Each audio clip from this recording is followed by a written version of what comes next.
Hello, everybody, and welcome back to the Texas Podcast. I'm your host, Gabe, and today we'll be talking about the Battle of Galveston Harbor.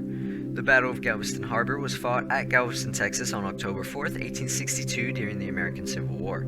After attempts to blockade the Texas coastline were unsuccessful, the Union Navy decided to attempt to capture the port of Galveston. While Galveston was defended by Confederate forces, most of the cannons in the city's defenses were removed as Galveston was thought to be indefensible. On October 4th, 5 Union vessels commanded by Commander William B. Renshaw approached Galveston, and a single ship, the USRC Harriet Lane, was sent into Galveston Bay under a flag of truce. The Confederates, commanded by Colonel Joseph J. Cook, could not get a boat to Harriet Lane in a timely manner, and the Union ship left the bay. The Confederate boat headed for the Union fleet, which moved towards the bay under flags of truce to meet it. Misunderstandings led to artillery fire, although a 4-day truce was eventually made. The terms of the truce were unclear, and the Confederates used the truce to evacuate the city, which was initially objected by Renshaw. At the expiration of the truce, Union troops landed in Galveston and raised the United States flag over the city. The Confederates recaptured Galveston on January 1st, 1863, in the Battle of Galveston. The battlefield has lost historical integrity due to the development and the changes in the shoreline. When the American Civil War began in April 1861, President of the United States Abraham Lincoln declared a naval blockade of the coastline and ports of the Confederate States of America with the goal of cutting the Confederates off from foreign trade.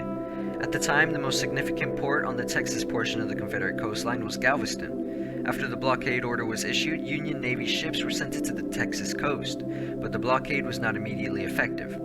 Under international law of the time, a blockade needed to be effective in order to be legal, and in December, HMS Desperate visited Galveston and saw no U.S. Navy presence. William McKean, commander of the Gulf Blockading Squadron, doubted the accuracy of the British report, but forwarded the information to the United States Secretary of the Navy. Because of the shape of Galveston Bay, blockading the port would require at least 2 ships.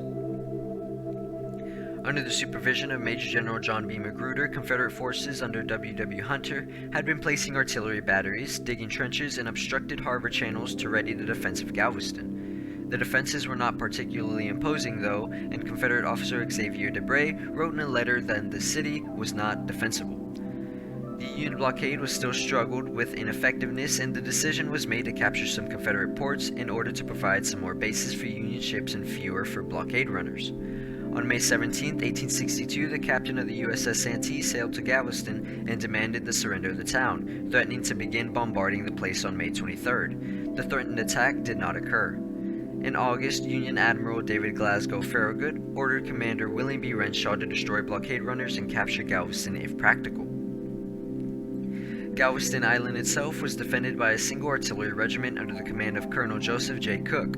The island was connected to the mainland by a bridge which had a terminus on the mainland at a place known as Virginia Point. Union intelligence believed that Virginia Point was strongly defended, but it was not. Confederate defenses at Fort Point, which commanded the northern entrance to the Galveston Bay, were also weak. Confederate naval forces near Galveston were negligible. Additional Confederate troops were in Houston area and along the rail line between Houston and Galveston, bringing the total number of Confederate troops in the region to about 5,000. Many of the cannons in the city's defenses had been removed, as Confederate Brigadier General Paul Octave Herbert believed the city was indefensible. Renshaw moved towards Galveston with 5 ships and approached the city by early October.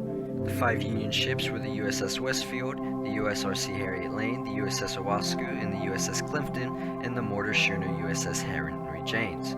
Westfield and Clifton were side-wheel steamers converted from ferry boats. Harriet Lane was also a side-wheel steamer, and Owasco was a screw steamer serving as a gunboat. Harriet Lane was sent into Galveston Bay early on October 4th with the flag of truce. After waiting in vain for Confederate messengers to reach the ship and reply, a boat of officers from Harriet Lane was sent to shore, where they met with Cook, who agreed to send a delegation to the Union fleet to discuss surrender terms. Cook's men had difficulty finding a boat and were delayed until 1300 hours. By then, Lieutenant Commander Jonathan Mahan Wainwright, commanding the Harriet Lane, had become impatient and left Galveston Bay. The approaching Confederate boat was visible to Renshaw's fleet outside of the bay, and the Union vessels began to move into the bay, visibly flying flags of truce. A Confederate cannon on Fort Point fired a warning shot across the bow of one of the Union vessels, which was interpreted by the Union fleet as a hostile action. The Union returned fire quickly, knocked the single Confederate cannon at Fort Point out of action while Confederate artillery at Galveston fired on the Union vessels, despite the range being too far to be effective.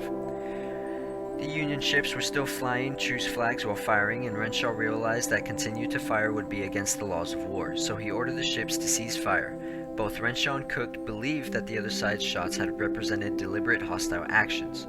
Cook's messengers reached and boarded the Westfield, and Renshaw demanded immediate surrender and threatened a further attack if not agreed to. The Confederates declined and reminded that Renshaw would be responsible for any damage to private property or civilian fatalities in case of an attack. The two sides formed a verbal agreement for a 4-day truce. The terms were that the Union vessels would not get any closer to Galveston and that the Confederates would not work on new or existing fortifications. The verbal truce was interpreted differently.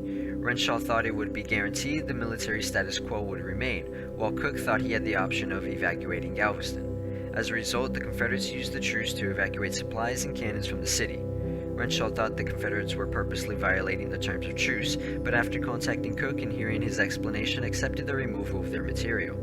It was low value, and Renshaw believed he could not prevent the Confederates from removing the cannons anyway. After the truce ended, Renshaw ordered 3 signal shots fired, and the mayor and city council of Galveston traveled to Westfield and surrendered the city. A detachment of 150 men led by commander of the Harriet Lane raised the United States flag over the city, as there were no longer any Confederate defenders there. The only cannon the Confederates had left behind was the one disabled during the October 4th bombardment. Several fake cannons known as Quaker guns were left in the abandoned defenses. The National Park Service states that there were no casualties incurred during the action, while the Civil War Battlefield Guide states that casualties are unknown. Shortly after Galveston fell, the Union Navy was able to gain control of the waters outside of Corpus Christi and Sabine City, leading to the Union control of most of the Texas coastline. Lack of cooperation from Major General Benjamin F. Butler resulted in difficulties in getting Union infantry to hold Galveston. 2 minor incidents in November also resulted in the capture of small detachments from Henry James and Owasco. An infantry garrison finally arrived on December 25th in the form of 264 men from the 42nd Massachusetts Infantry Regiment. On January 1, 1863, a Confederate force under Magruder attacked Galveston and defeated the Union forces defending it in the Battle of Galveston. Renshaw was killed by an explosion while scuttling Westfield, and Harriet Lane was captured.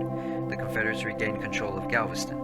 A 2010 study by the American Battlefield Protection Program noted that development from Galveston and changes to shorelines mean that the current landscape does not resemble the landscape presented during the war, and that the site does not retain historical integrity. That is all for the Battle of Galveston Harbor. I hope you all enjoyed, and I'll see you all in the next one.